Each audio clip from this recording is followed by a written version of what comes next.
The body horror in Tarot is not about a sudden, monstrous mutation, but rather a methodical, perverse violation of the human form that is then incorporated into something consumed by others. The film centers on a winemaking student who discovers a sinister secret. The master winemaker uses a biodynamic method that involves burying human corpses in his vineyard soil to enrich the wine's flavor. This act is a profound and unsettling corruption of the body, transforming it from a vessel of life into a macabre ingredient. The horror is derived from the philosophical and physical disgust of consuming the literal essence of the dead, which is transferred into the wine. This externalization of the body, its physical remains being integrated into a product for public consumption, is a core tenet of the genre. The film masterfully uses a mundane setting to present an act of desecration so profound and horrifying that it makes the audience question the very nature of what we put into our own bodies and the hidden secrets of the world around us. It is a slow, creeping kind of body horror that turns a seemingly sophisticated act into a truly repulsive and terrifying act. Callie's last review is a devastating and visceral example of body horror through physical transformation. The film preys on a modern anxiety, the risk of cosmetic procedures. The protagonist, a beauty vlogger, decides to use a new, untested, at-home chemical peel kit. What begins as a quest for flawless skin quickly devolves into a nightmare of physical degeneration. The initial tingling sensation gives way to a grotesque process where her skin begins to peel away in layers, revealing a raw, damaged underlayer. As she frantically tries to contact the company, the process accelerates, her face turning into a mottled, weeping mess of pustules and lesions. The horror is in the excruciating detail of the visual effects and the complete loss of control she experiences. Her body, the very tool of her online identity, turns against her, becoming something unrecognizable and monstrous. This film taps into the fear of losing one's face and identity, a fear that is particularly potent in the age of social media, and it uses body horror to show a painful, irreversible physical breakdown. Dead Horse uses body horror in a more psychological and metaphorical sense, where the corruption of the body is a direct reflection of a character's mental and physical decay. The film follows a student who encounters a bizarre pumpkin salesman. As the film progresses, the student's reality becomes unhinged, and the salesman's presence becomes a recurring and increasingly unsettling intrusion. The horror is in the way the salesman, who appears to be a monstrous doppelganger, physically and psychologically invades the protagonist's life, distorting his perceptions and sense of self. The body horror elements are subtle but pervasive. The protagonist is in a constant state of disquiet and discomfort, as if his own body is no longer his.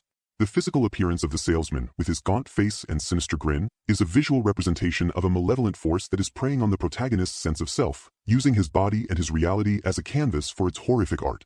Stucco is a masterful example of a psychological horror being externalized into a terrifying physical reality, which is a key element of body horror. The protagonist, a woman suffering from severe agoraphobia, finds a mysterious hole in the wall of her apartment. The hole, initially a minor annoyance, becomes a living, festering embodiment of her inner turmoil and mental illness. It oozes and grows, revealing disgusting, flesh-like textures and a bizarre, human-like tongue. The climax of the film sees her physically breaking down the wall, a symbolic act of confronting her inner demons. However, what she finds is a grotesque throne made of mangled body parts, a chilling manifestation of her own mind's decay. The film suggests that the monster is not an external entity but a part of her, a physical representation of her agoraphobia and trauma. The horror is in the way her psychological state has literally and viscerally corrupted her physical environment. The Elevator embodies body horror through the concept of a body as a prison. The horror is not in a creature's grotesque form but in the violation of the protagonist's physical autonomy within a confined space.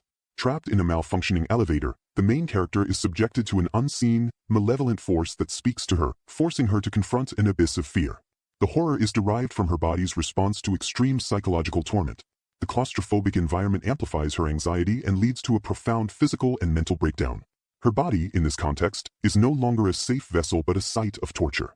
The film plays on the fear of losing control, not just of a situation, but of one's own body and sanity under extreme duress.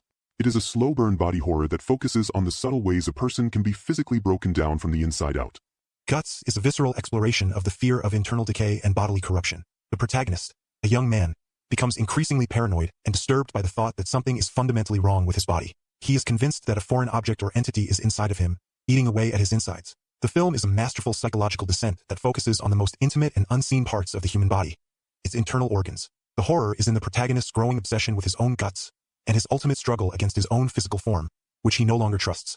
The film taps into the deep-seated fear of illness and the internal unknown, suggesting that a person's own body can become their greatest enemy and a source of constant torment. It is a horror that originates from within, making it all the more personal and terrifying. Lump is a satirical and surreal take on body horror, using a physical anomaly to explore themes of identity and social conformity.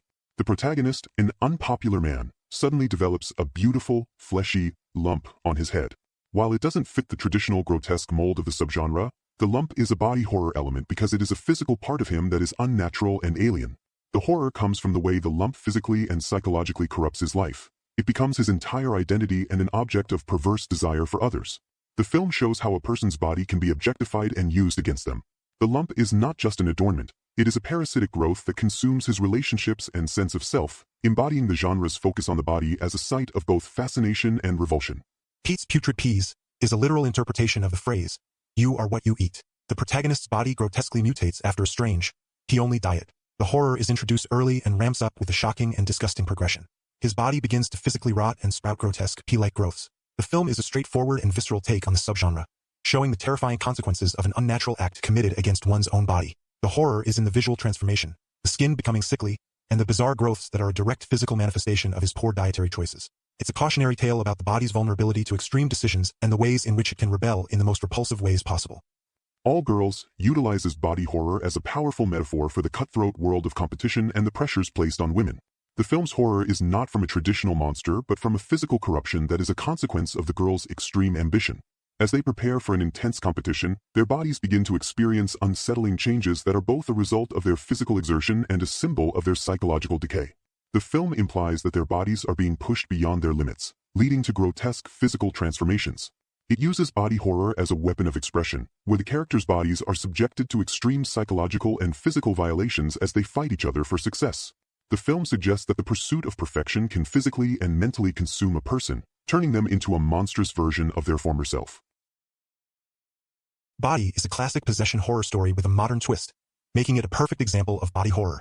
A young man discovers a room that allows him to swap bodies. The horror in this film is not from gore or physical transformation but from the complete violation of the body as a sacred and personal space. The film plays on the terrifying and intimate fear of having your body stolen and used by someone else.